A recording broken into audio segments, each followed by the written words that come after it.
My mother-in-law called my mom the maid in the $850,000 house I bought right in front of 40 guests, so I evicted her before dessert was served. I heard it the way you hear a knife hit a cutting board in the next room, not loud, just precise.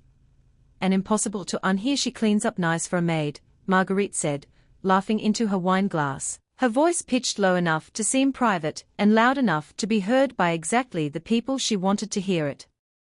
Beside her, Jasmine, my sister-in-law, 26 years old and dressed in something that cost more than my mother's monthly social security check, pressed her hand to her mouth like she was trying to stop a giggle instead of trying to stop cruelty. I was standing 3 feet away, holding a tray of stuffed mushrooms I had made myself, because I still believed, that night, that hospitality could disarm people who had never once been disarmed by kindness. My mother, Odessa, was across the room, refilling a water pitcher for guests who hadn't asked her to. She'd worn her good navy dress, the one she saved for church and for me.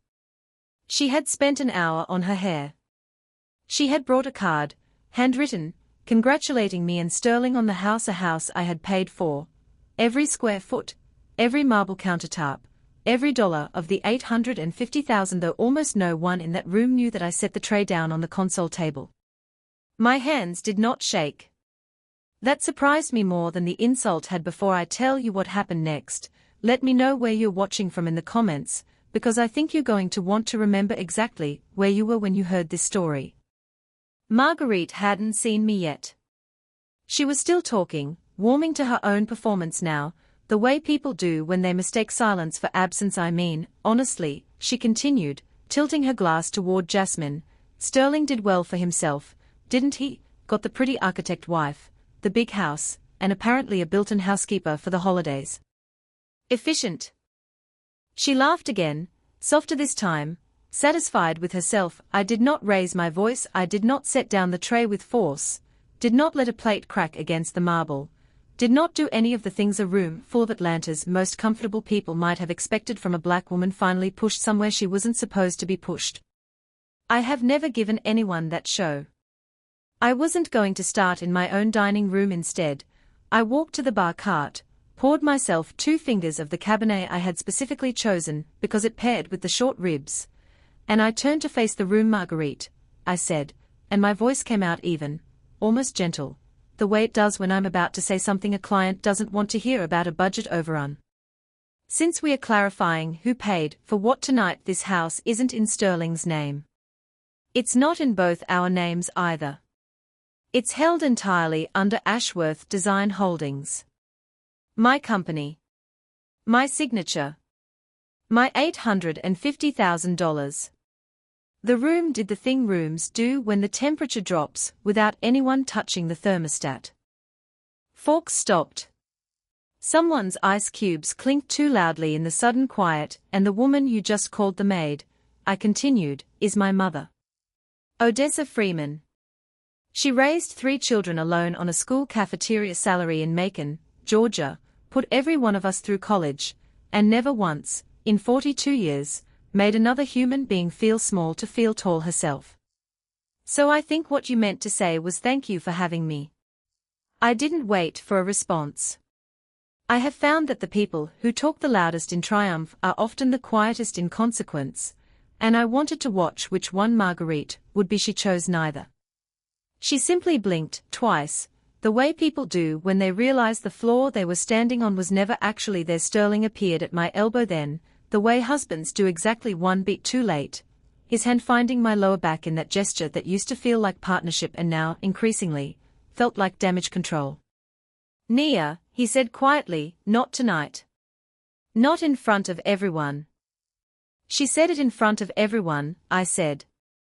I'm simply the second person to speak at full volume. I want to tell you that the room erupted into applause, that someone stood up and clapped the way they do in movies. It didn't happen that way. Real humiliation doesn't resolve in an instant. It just changes shape. Marguerite recovered her composure with the practiced speed of a woman who has spent 61 years being underestimated by no one, and she smiled a small, tight, unbothered smile and said, "Of course, dear. I misspoke." She had not misspoken. We both knew it. And something in the calm, deliberate way she said those two words told me this wasn't the first time she'd said something like it, only the first time she'd said it where I could hear. I looked over at my mother. She had heard every word.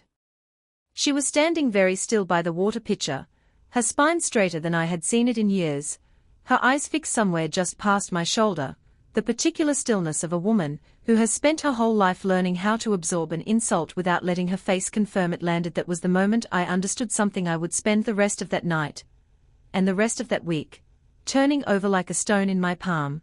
This had never just been about tonight. Marguerite hadn't invented that contempt in real time. Contempt like that has to be practiced somewhere private before it's ever performed in public. Which meant somewhere, in some conversation I hadn't been in the room for. This had already been said before. Maybe more than once. Have you ever realized, mid-sentence, that the person insulting you has clearly rehearsed it? That's the moment I was standing in. I finished my wine. I helped serve dessert, a bourbon pecan tart I had spent 2 days perfecting, smiled when I needed to smile, thanked people for coming when they left, hugged Sterling's father goodbye at the door, and told him to drive safely. I did every single thing a gracious hostess is supposed to do, because I have learned, in 38 years 42, if I am honest with the version of myself I was becoming that week, that dignity is not the absence of anger.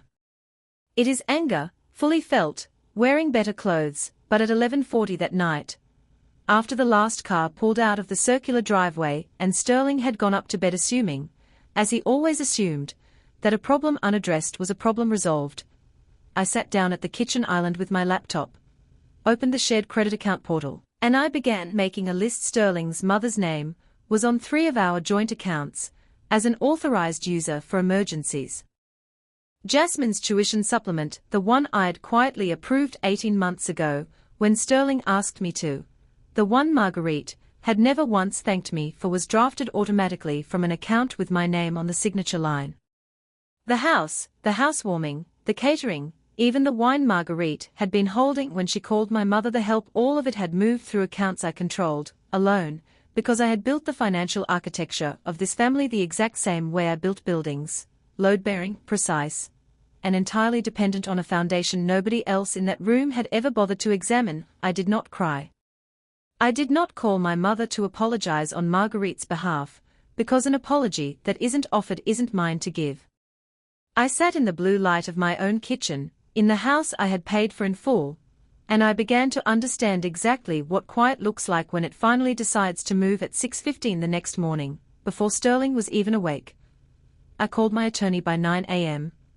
I had made 3 calls that would end within 30 days, with Sterling's mother losing access to every account bearing my name, the guest suite she used every holiday reassigned as my home office, and a conversation with my husband that neither of us would walk away from unchanged. Marguerite Calloway had called my mother the help in a house she thought belonged to her son she was about to learn, whose name was actually on the deed. Sterling found me in the kitchen at 7 a.m., already dressed for work. Already 3 sentences into a phone call he hadn't heard the beginning of. Yes, effective immediately. I want written confirmation once it's processed, I said into the phone, watching the coffee maker finish its cycle like it was the only honest thing left in the house. Nia. He said my name the way he used to say it in our first year of marriage, soft, searching, like it was a question he was hoping had an easy answer. Who are you talking to? My attorney. I ended the call, set the phone face down on the marble, and poured 2 cups of coffee out of old habit. Before I remembered I wasn't sure I wanted to hand him one. I handed it to him anyway.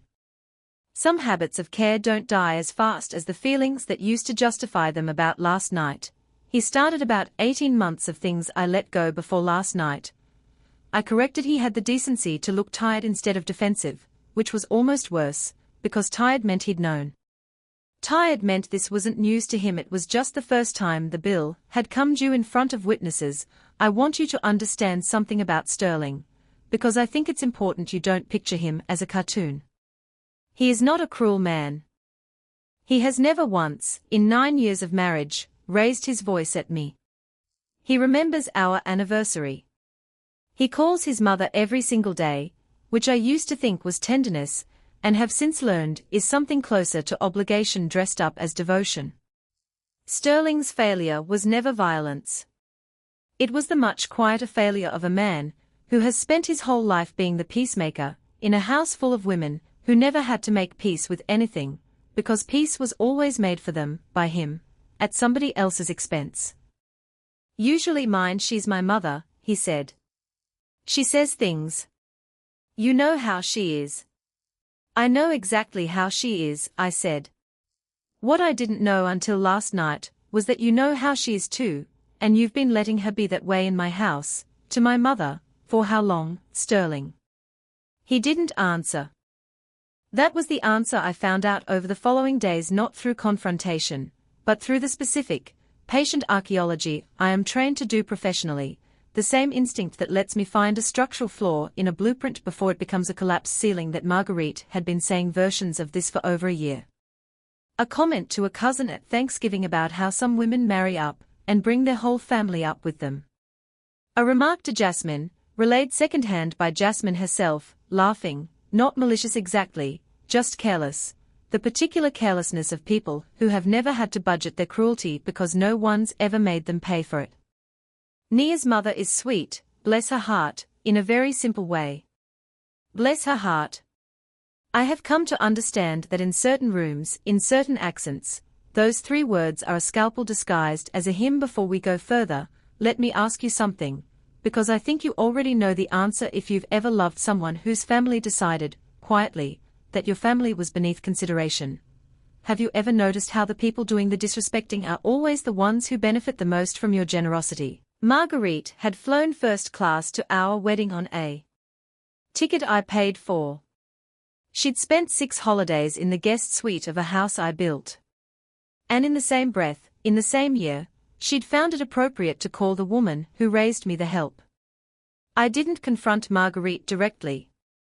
I have found, across a decade of dealing with difficult clients and worse contractors, that confrontation gives people the theater they are hoping for. What I did instead was quieter, and far more permanent. On Tuesday, I called the bank and formally removed Marguerite as an authorized user on the 2 accounts she'd had for emergencies, accounts that, upon closer review, had covered a knee surgery copay, a roof repair on her house in Charlotte, and curiously, 3 separate transfers of $1,200 each over the past year with no memo attached. I asked for documentation on all 3. The bank obliged on Wednesday. I called my attorney back to formalize what I already knew structurally to be true. The house, in its entirety, belonged to Ashworth Design Holdings, my company, my LLC, funded entirely by a decade of buyouts, commissions, and one very profitable mixed-use development in Buckhead that I had built from a blank lot to a ribbon cutting without a single dollar of Sterling's income touching it. Sterling's name had never been added to the deed. Not out of spite. Out of habit, the habit of a woman who learned early that her name needed to be on the paperwork before anyone else's feelings got added to the equation. On Thursday, Jasmine texted me, "Hey, I heard Mom lost access to the account. Is everything okay?" She said, "You're being dramatic." I stared at that message for a long time before I answered it, because I wanted my response to be exactly the temperature I intended, no more, no less. "Everything is fine, Jasmine. I removed your mother's access because she called mine the help in my home in front of 40 people. I'd ask you what you think being dramatic looks like, compared to that, but I already have a feeling I know the answer." She didn't respond. I hadn't expected her to. Jasmine had spent her whole adult life being fluent in her mother's language, and none in the language of consequence. By Friday, I had done the thing I had been circling for 4 days without quite letting myself name it. I called the housewarming caterer, the same one Marguerite had complimented so warmly at the party, and confirmed something I had suspected since Tuesday night, staring at that strange unexplained $1,200 transfer pattern on the statement. The caterer confirmed that yes, Mrs. Calloway had called personally, 2 days before the party, and requested an adjustment to the seating chart and the serving order, an adjustment that placed my mother, quietly, at the far end of the buffet line, nearest the kitchen door, in a position that made it easiest for guests to mistake her, at a glance, 4 staff. I sat with that information for a full minute before I could make my hands stop from shaking, and this time it wasn't from restraint. It was from the specific, cold clarity of understanding that what happened at that party had not been a slip of the tongue, it had been planned. I have built enough buildings to know that a crack in a foundation rarely announces itself all at once. It starts small, a hairline fracture somewhere no one is looking, and by the time it reaches the surface where people can see it, the real damage has already been done for months, sometimes years. In the dark, Marguerite had planned my mother's humiliation 2 days in advance, with a phone call to a caterer, phrased politely enough that the woman on the other end hadn't even registered it as unkind. Just move the older woman in the navy dress toward the kitchen end, she won't mind, she's very low-key. Low-key. As if my mother's grace, her quietness, her refusal to make anyone else uncomfortable, was a resource to be spent by whoever needed it most. I didn't tell Sterling what I'd learned from the caterer. Not right away. I have found, in negotiations far less personal than this one, that information is only powerful when you decide the moment of its use. I was not ready to use it. I was still gathering what I did. Instead was call my mother. Mama, I said, I need to ask you something, and I need you to tell me the truth, even if you think it'll upset me. There was a pause on the line, the particular pause of a woman who has spent her whole life protecting her children from weight she carried alone. Nia. Has Marguerite done this before? Said things like that. Another pause, longer this time. Then, quietly, baby, women like Marguerite have been doing that since before you were born. I learned a long time ago it costs less to let it go than to make it a thing. It's not your job to pay that cost, Mama. No, she said, and I heard something shift in her voice, something that had been braced for 38 years finally settling its weight down. But it's been mine to carry, so I did. You don't have to carry it too. I sat with that sentence for a long time after we hung up. My mother had spent 4 decades absorbing small, careless cruelties from people who would never think to apologize, because she believed the way an entire generation of women like her were taught to believe that dignity meant silence, that grace meant absorbing the blow so the people around you never had to feel the weight of having thrown it. I decided, sitting in my office that Friday afternoon with the caterer's confirmation still open on my screen, that I was done inheriting that particular kind of grace. Not because my mother's version was wrong. Because mine didn't have to look the same. Before I tell you what I did next, let me ask, has anyone in your life ever mistaken your kindness for a lack of a spine? Tell me in the comments, because I promise you, Marguerite was about to learn the difference. Sterling and I had the conversation that Saturday, the one I'd been circling since the housewarming. I laid it out for him plainly, the way I'd lay out a project timeline to a client who needed to understand exactly where the delays were coming from and why. The seating arrangement, the caterer's confirmation, the $1,200 transfers with no memo, the pattern of comments over the past 18 months that Jasmine herself had, without meaning to, corroborated. Sterling went very still while I talked. When I finished, he didn't defend her. That surprised me more than anything else. That week I didn't know about the seating, he said. I swear to you, Nia, I didn't know. I believe you, I said, and I meant it. But I don't think that changes very much. You didn't know because you've never had to look. That's not the same as it not being visible. He put his head in his hands. What do you want me to do? It was, I think, the first honest question he'd asked me in months. Not what do you want me to say, not how do I fix this quickly enough that we can move past it. What do you want me to do? An actual question, with an actual cost attached to whatever answer I gave. I want you to understand, I said, that this isn't a request for you to punish your mother. I'm not asking you to cut her off, or scream at her, or perform loyalty to me the way you've spent years performing peace for her. I'm asking you to see clearly. That's all I've ever wanted from you, Sterling. Clear sight. The rest, I can handle myself. And I did handle the rest myself, over the following 2 weeks, with the same unhurried precision I bring to a demolition permit, because there's nothing sloppy about tearing something down correctly. I met with my attorney again, this time to discuss something larger than bank access. The guest suite Marguerite used every Thanksgiving and every Christmas, the one she referred to, in front of guests, as my room. I had it converted into a home office. Not out of cruelty. Out of clarity. A woman does not get to call another woman's mother the help and keep a room named after herself. In that same house I also did something I hadn't planned to do, something that surprised even me when I found myself dialing the number. I called Jasmine directly, not to argue, but to ask her one simple question. Jasmine, I want to understand something. When your mother talks about my mother that way, when she calls her the help, or low-key, or whatever word she reaches for, do you believe it? Or do you just laugh, because it's easier than disagreeing with her? There was a long silence on the line. Long enough that I almost thought she'd hung up. I don't know, she finally said, quietly, and for the first time since I'd known her, she sounded 26 instead of 16. I've just always laughed. I didn't think about what it meant. Start thinking about it, I said, not unkindly. Because the tuition supplement you've been receiving for the last year and a half has been coming out of an account with my name on it. And I haven't decided yet whether that continues. I heard her breath catch on the other end of the line. That Sunday, Marguerite called the house. Sterling answered. I stood in the kitchen, close enough to hear his half of the conversation, and I watched my husband, a man who had spent his entire adult life being the soft place his mother landed, say 4 words to her that I don't think he'd ever said before in his life. Mom, we need to talk. Not it's fine. Not don't worry about it.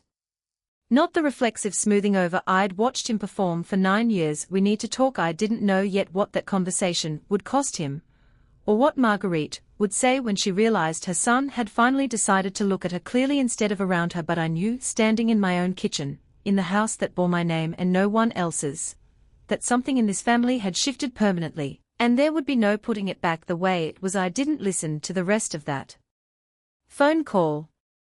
There is a difference between gathering information you need and eavesdropping on a wound that isn't yours to witness, and I have tried, across this entire ordeal, to stay on the correct side of that line. I took my coffee out to the back terrace instead, sat in the morning air, and let Sterling have that conversation without an audience. He came outside 20 minutes later. His eyes were red in a way I hadn't seen since his father's funeral. She said I was choosing you over my own blood, he said, sitting down across from me, not quite meeting my eyes. She said this was always going to happen once I married someone with money. That women like you. He stopped himself. Finish it, I said. I'd rather hear it than imagine it. She said women like you always end up thinking you're better than the family you married into. I let that sit in the space between us for a moment. Then I said, as evenly as I could manage, your mother has spent 18 months making my mother feel small in a house I built with my own 2 hands, and the conclusion she's landed on is that I think I'm better than your family. Sterling, I don't think I'm better than your family. I think I'm tired of being asked to be smaller so your family can feel comfortable. He didn't have an answer for that. I didn't need him to. Some sentences aren't questions. Have you ever noticed that the people most certain you've wronged them are usually the ones who've never once had to examine what they've done to you? I think about that a lot, watching Marguerite's version of this story circulate through the family group chat, that weaker version where I was cold, calculating, punishing an old woman for a joke. Not once, in any retelling I heard secondhand, did the words "the help" appear. Convenient, how cruelty edits itself out of its own account, but something had shifted in Sterling that I hadn't expected, and it kept shifting over the following days in small, quiet increments. He started calling his mother less, not out of punishment, he told me, but because every conversation with her now required a kind of translation he hadn't previously had to do. A constant sorting of what she said from what she meant. He started noticing things. The way she referred to my mother's cooking as surprisingly good at Thanksgiving 2 years ago, a comment he'd let pass at the time. The way she'd once asked, in front of both our mothers, whether Odessa had ever thought about doing this kind of thing professionally, meaning catering, meaning service, meaning anything that kept my mother's role in the room smaller than mine. He came to me on a Wednesday evening with a legal pad full of his own handwriting, dates, comments, small cruelties he'd started reconstructing on his own. The way I'd reconstructed the caterer's call. I think I let this happen for a long time, he said. Not because I agreed with any of it. Because it was easier than making her uncomfortable. I know, I said. And I did know. I had married a peacemaker, and I had learned, slowly, painfully, that peace built on someone else's silence isn't peace at all.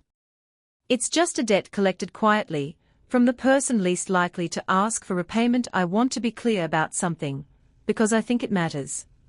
I did not ask Sterling to cut his mother off entirely.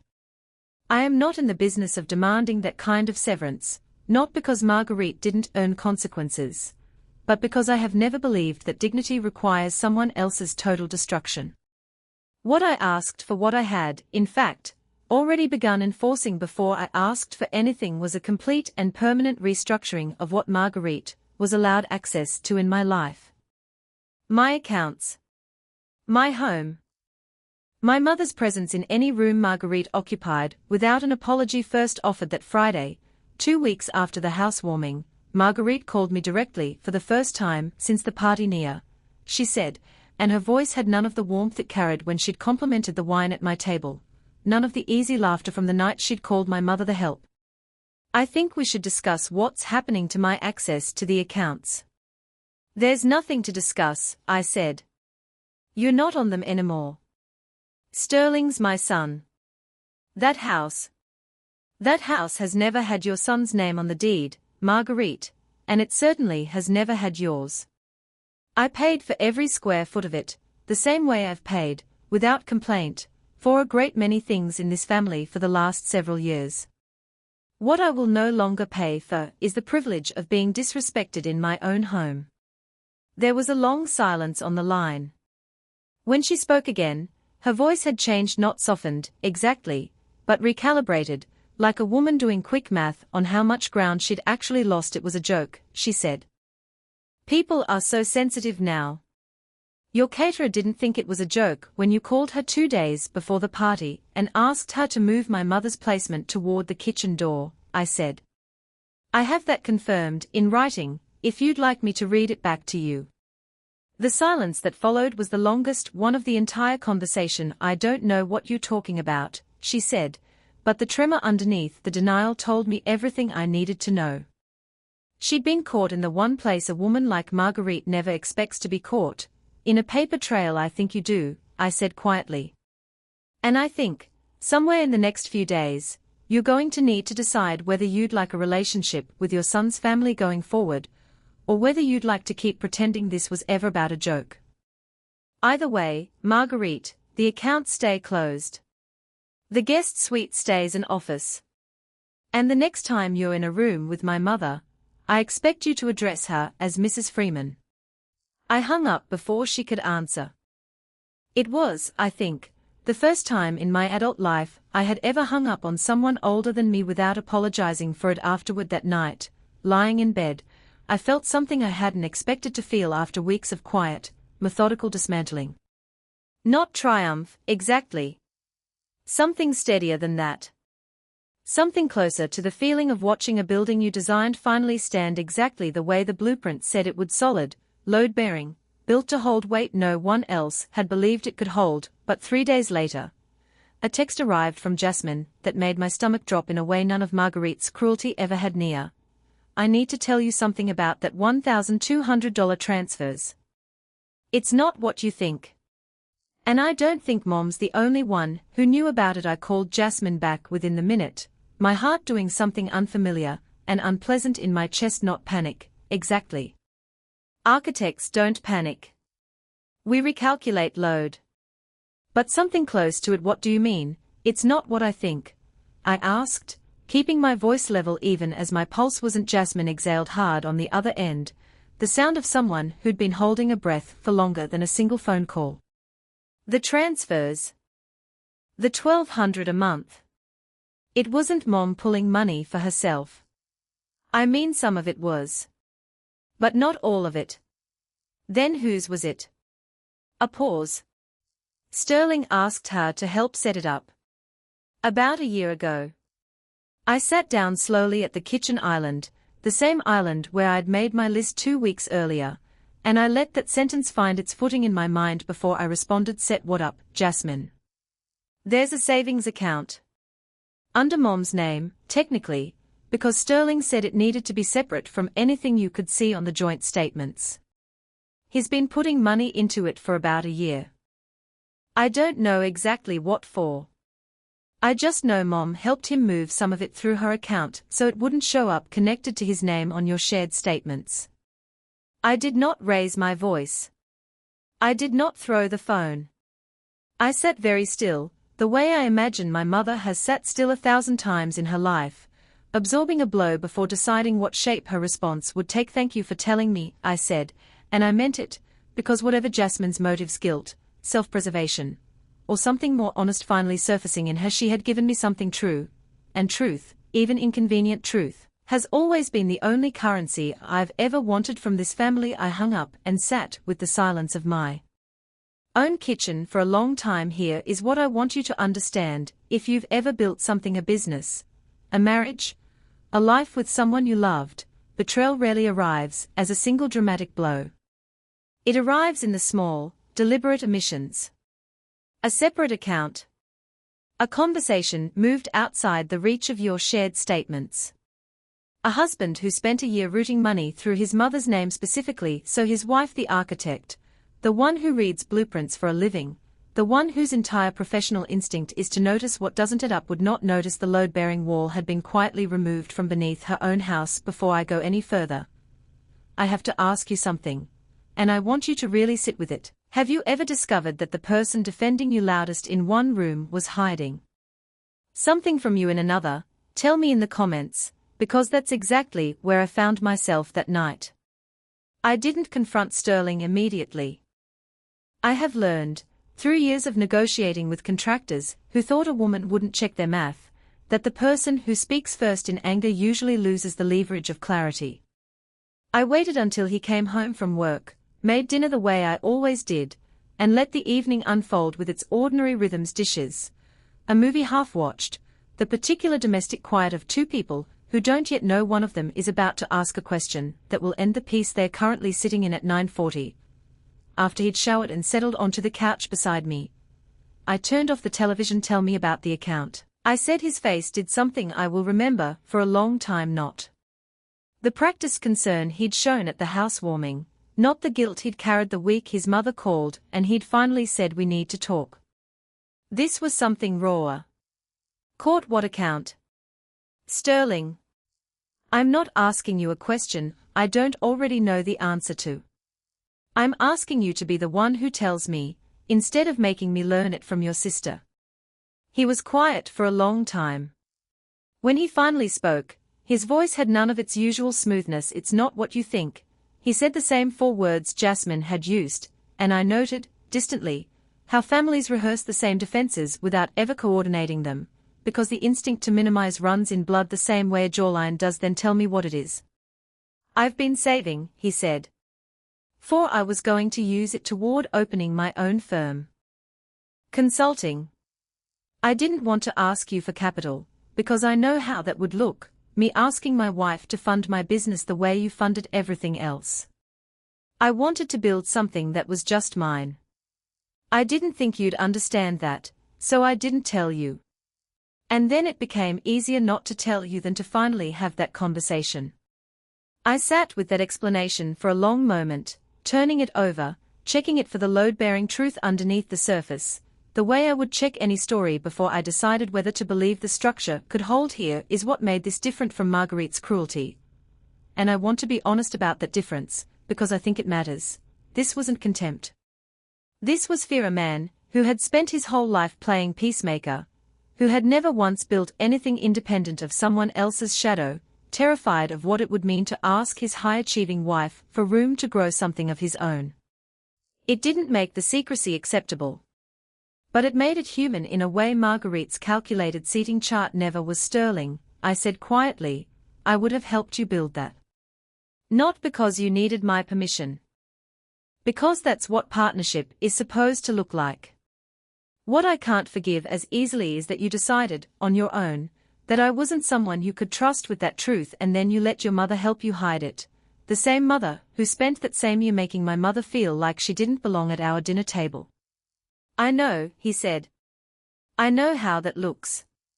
It's not about how it looks, I said. It's about what it is. I didn't ask him to close the account. I didn't demand he hand over the money, or dissolve whatever plans he'd built in secret.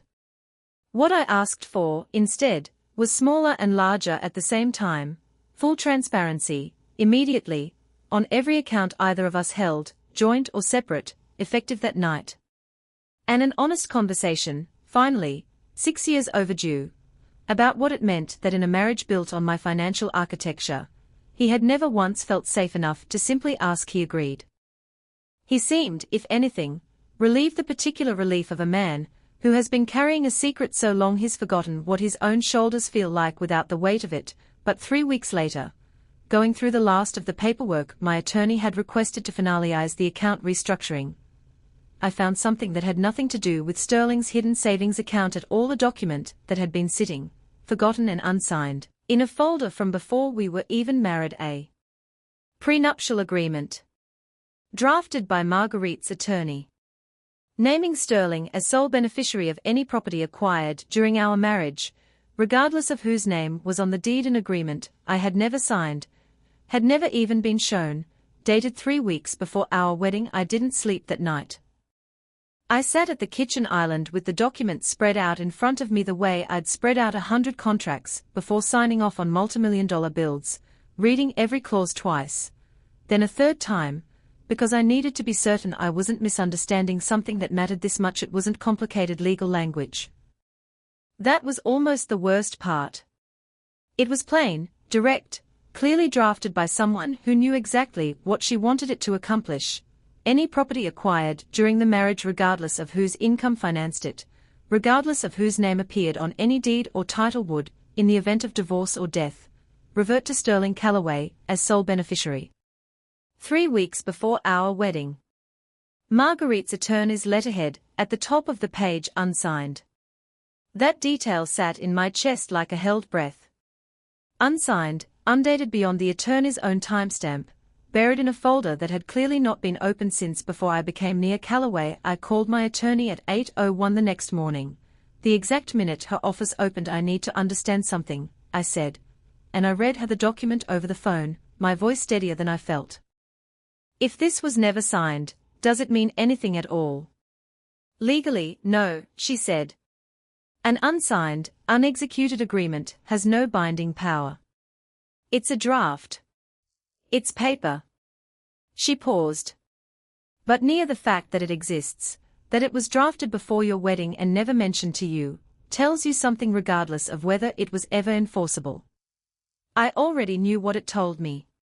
It told me that at some point, 3 weeks before I stood in front of 100 people and promised my life to Sterling Calloway, his mother had sat down with an attorney and begun planning for the eventuality that her son's marriage might end not out of caution, the ordinary caution of families who protect their children's assets, but out of something colder and more specific.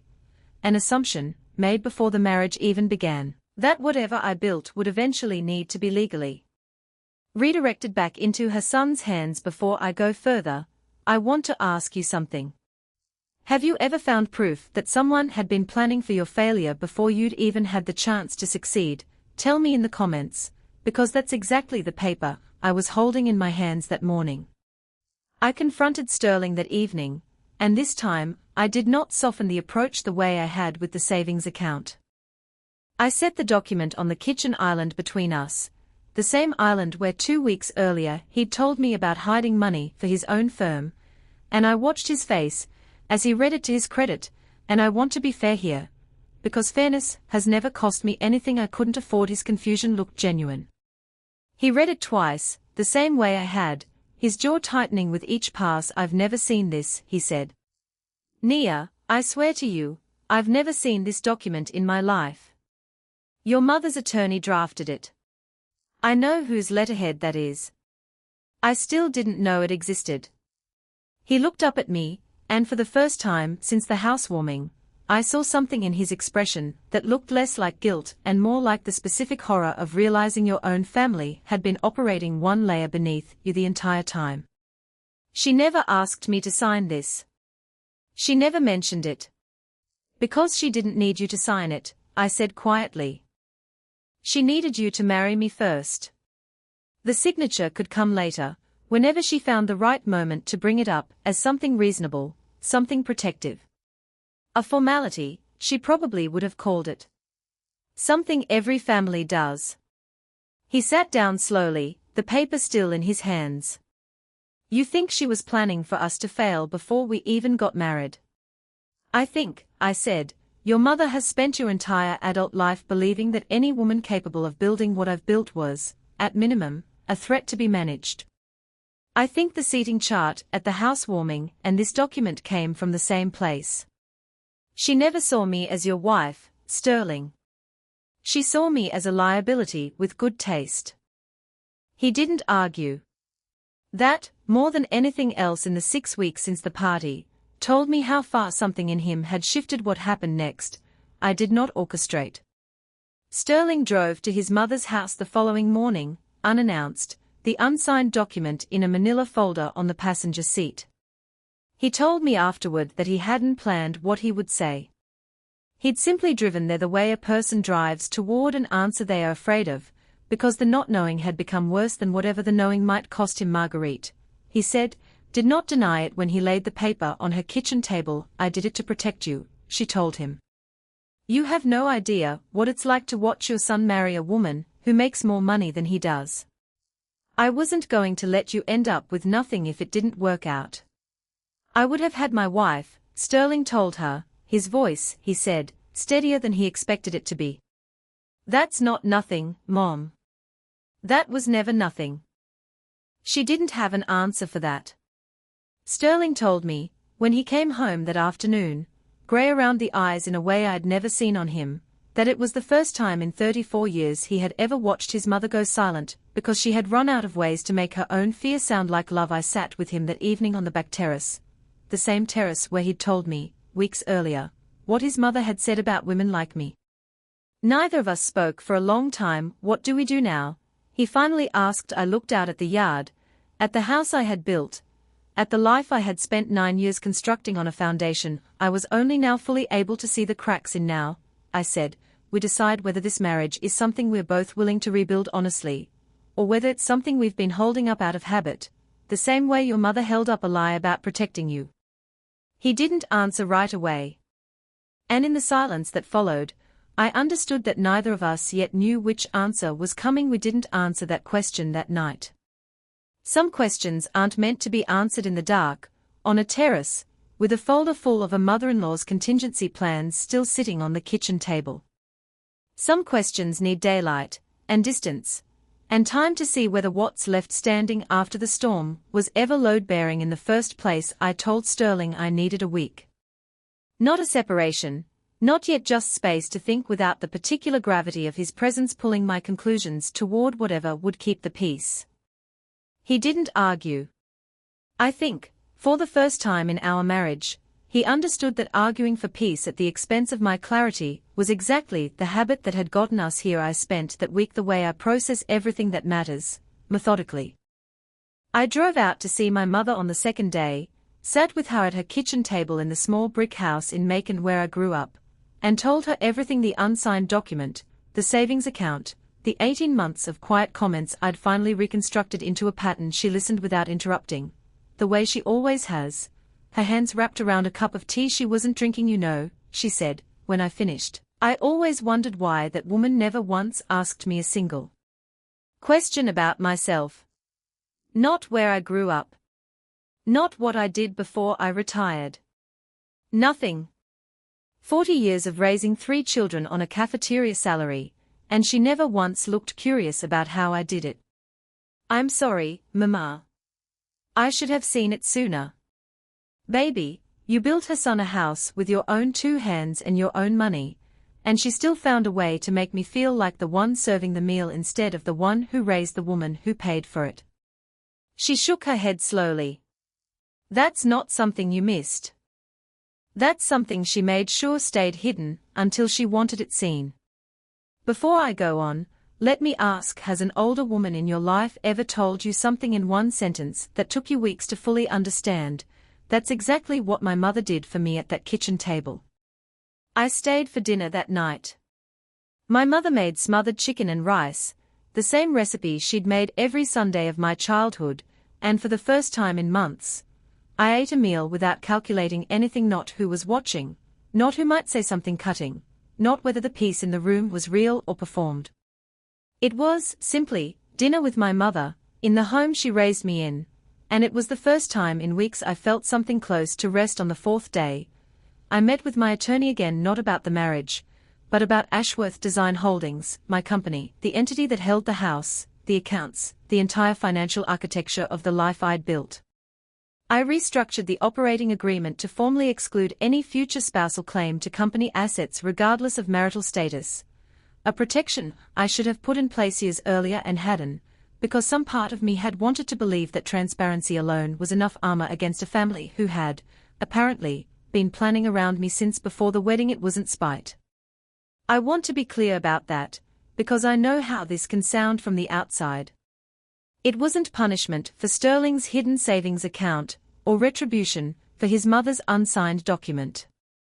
It was simply the correction of an oversight, the kind of oversight an architect makes exactly once, before learning to check every load calculation twice. For the rest of her career. On the fifth day, Jasmine called again. I told Mom what I told you, she said. About the account. About knowing. She's furious with me. I imagine she is. I also told her I'm not doing the family Thanksgiving thing this year, if she's not going to apologize to your mother properly. Not a if I offended anyone apology. An actual one. I sat with that for a moment, surprised in a way I hadn't expected to be. That's a big thing to ask of her. I know, Jasmine said. I've spent my whole life laughing at things I didn't examine, because it was easier than disagreeing with my own mother. I don't want to keep doing that. I don't know if that makes up for anything. But I wanted you to know I meant what I said. I didn't respond with forgiveness, not yet. 26 years of laughing along doesn't undo itself in a single phone call, and I've learned not to hand out grace before it's actually been earned. But I told her I appreciated her honesty, and I meant it, because honesty, even 3 weeks late, is still worth more than performance delivered on time. On the sixth day, Sterling called and asked if we could talk, not about us, he said, but about something he'd decided on his own, without my input, which struck me immediately as unusual for him. I called my mother, he said. I told her I need distance. Not forever. But real distance, not the calling every day, checking in on everything kind of relationship we've had. I told her I need time to understand who I am when I'm not managing her feelings first. How did she take it? Badly, he said. She cried. She told me I was choosing you over her. I told her I wasn't choosing anyone. I was choosing to finally have a relationship with my wife that isn't built on hiding things from her to keep the peace with you. I felt something loosen in my chest that I hadn't realized had been clenched for 6 weeks. I'm not asking you to come home yet, he added quickly. I just wanted you to know that. I wanted you to know I meant what I said on the terrace, about rebuilding this honestly. I've started with her, because I think that's where the dishonesty started.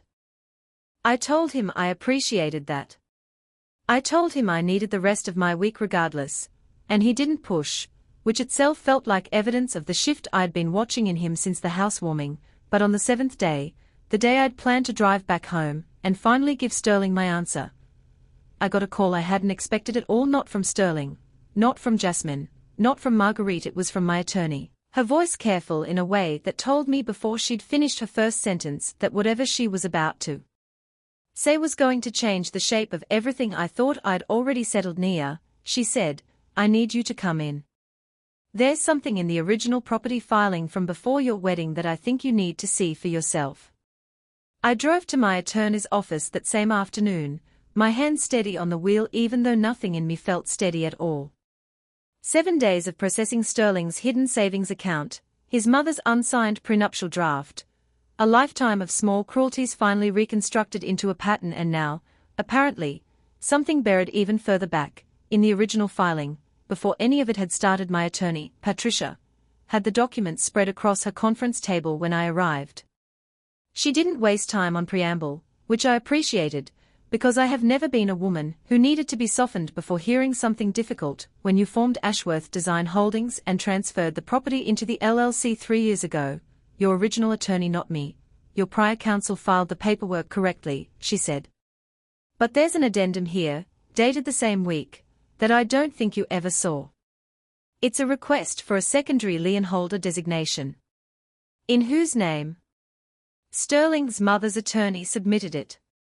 It was never approved. Your original counsel flagged it as improperly filed, and it was rejected by the county recorder's office before it ever took effect. But Nia, the fact that it was submitted at all tells you that someone was actively trying to attach Marguerite's name, or an entity connected to her, to your property 3 years ago. Before the unsigned prenup. Before any of what you've told me about the last several weeks. I sat very still, the way I have learned to sit when the ground beneath a conversation shifts faster than my body wants to process. 3 years ago. That's before the house was even finished being built. Correct? Before the housewarming. Before the seating chart. Before any of it. Correct?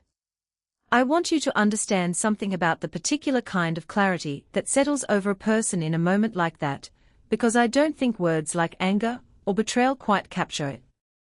It was closer to the feeling of finally seeing a full set of blueprints after months of only being shown one page at a time, the sudden, total comprehension of a structure you'd been living inside without ever understanding its true architecture. Before I say anything else, I need to ask you this. Have you ever discovered that the cruelty you thought started with one comment at one party had actually been under construction for years before you ever noticed the scaffolding going up? That's exactly where I was sitting in that office.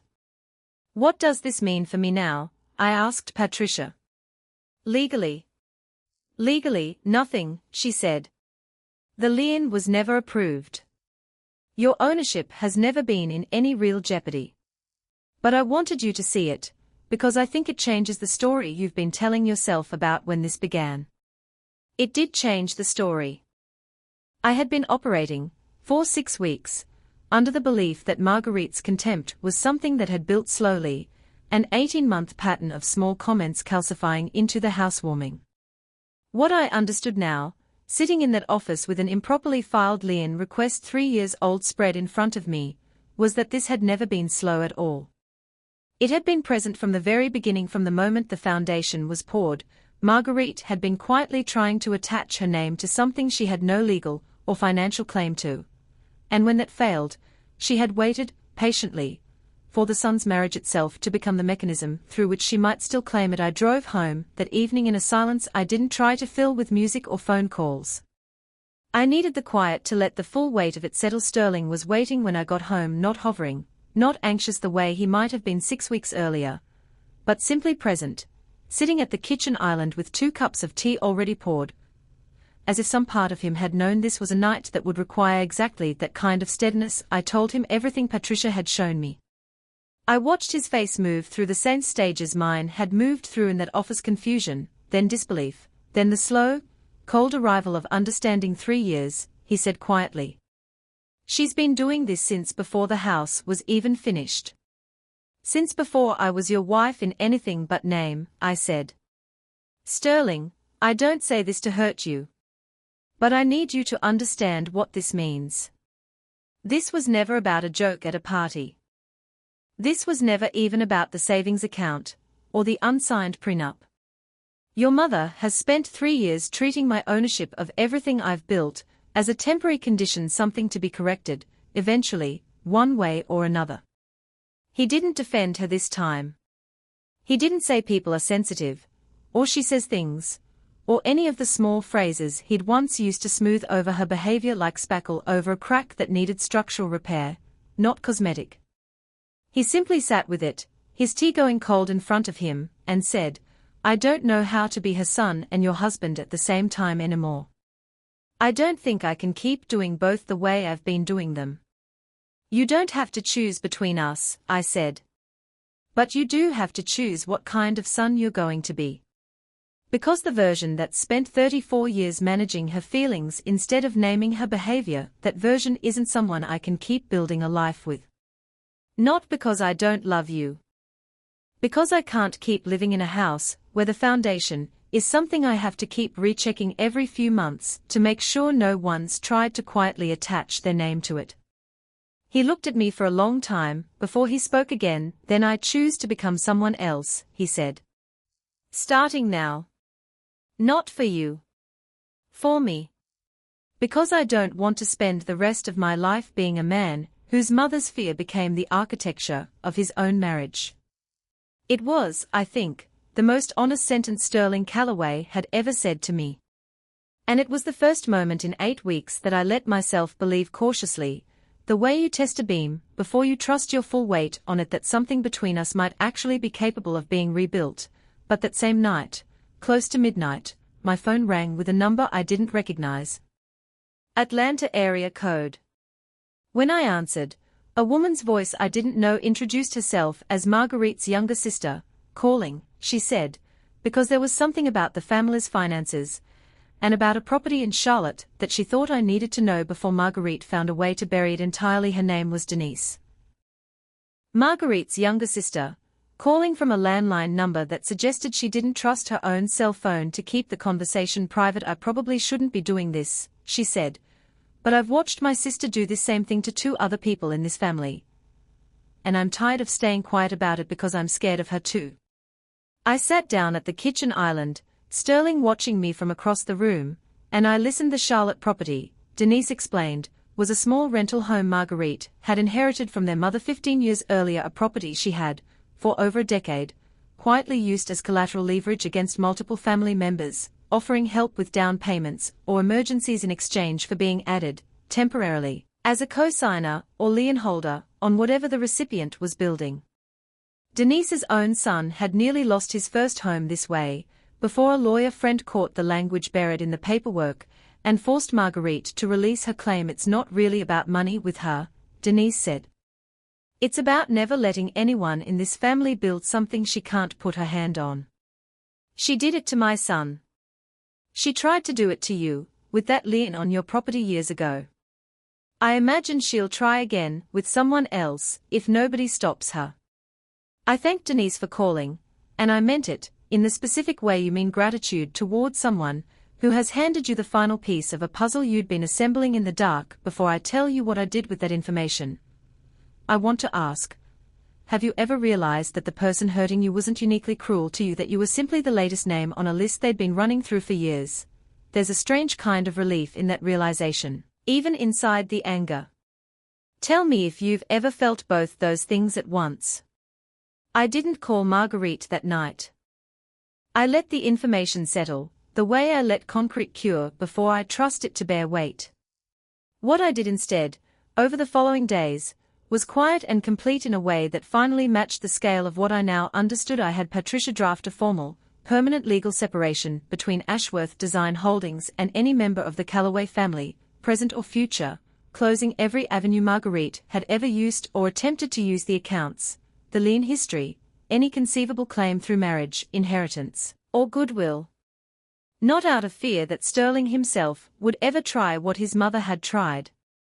Out of respect for what I had built, and a refusal to keep leaving doors unlocked simply because I loved the man who happened to share a house key with people who didn't deserve one. I called my mother and told her everything Denise had shared. "That poor woman," Odessa said quietly, meaning Denise.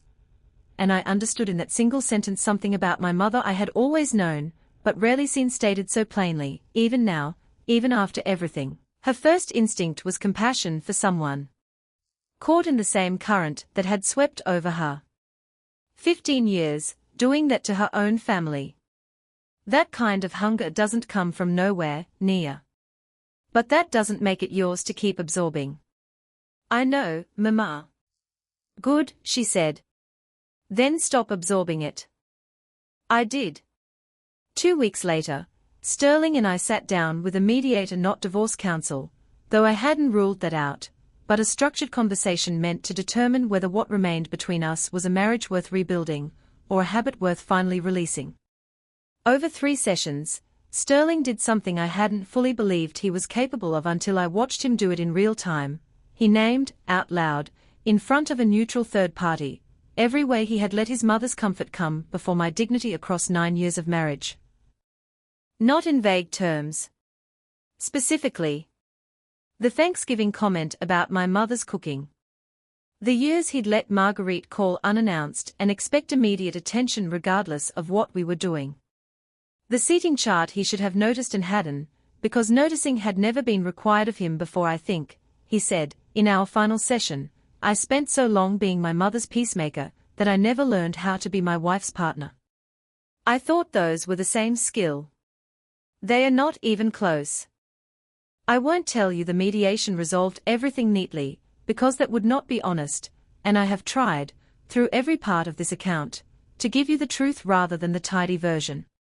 What I will tell you is that Sterling moved out of the house for 6 weeks that followed, not as a divorce, but as the specific, deliberate distance he said he needed to become, on his own, the man he wanted to be rather than the man his mother had shaped him into being.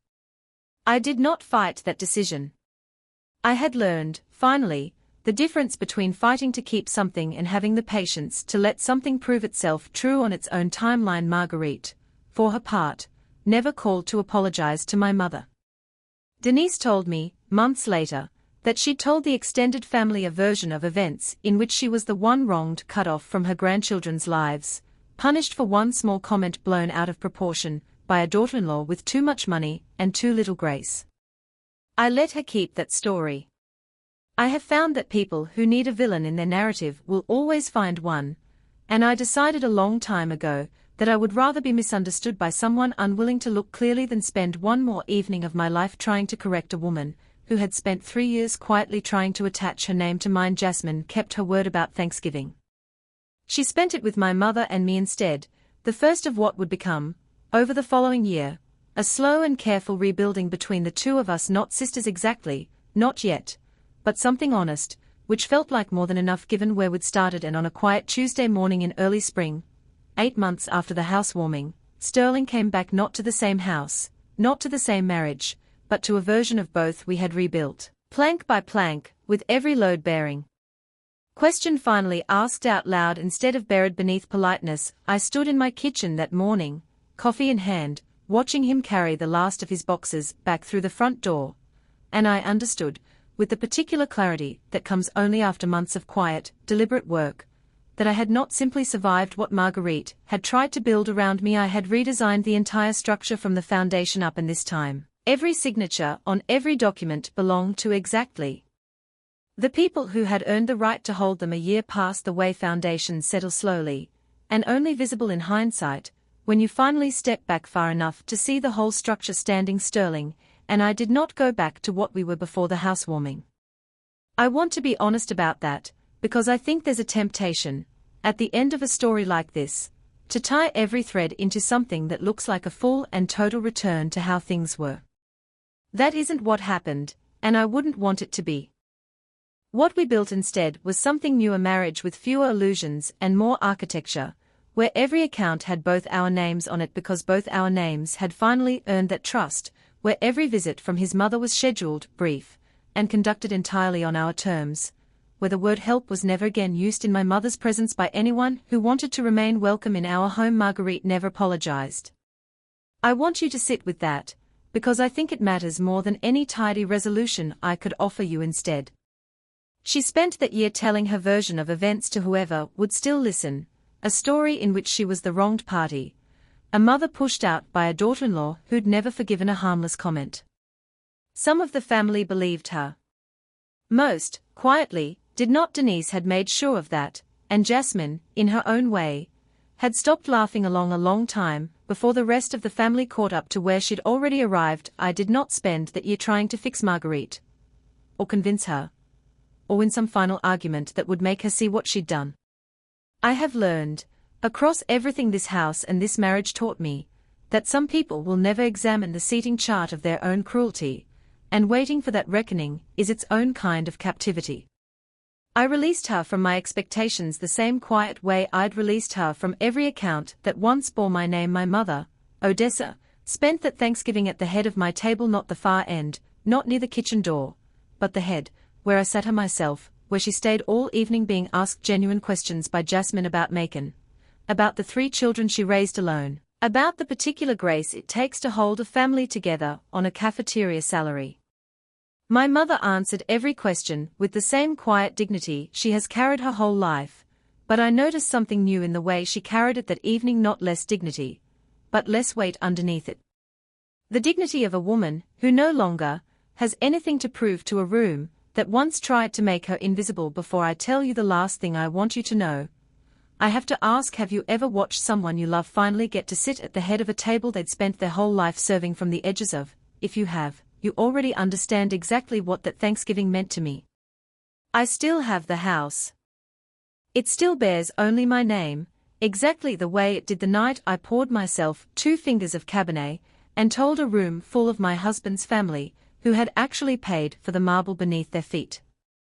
I added a plaque to the wall of my home office, the room that was once Marguerite's guest suite, engraved simply with the completion date of the build and my mother's name beside mine near Ashworth Callaway, Odessa Freeman, because I wanted it permanently understood, in the load-bearing walls of my own home, exactly whose foundation this family was actually standing on. Sterling built his consulting firm, eventually, with capital I offered freely once he'd finally learned to ask for it honestly, instead of hiding it behind his mother's account.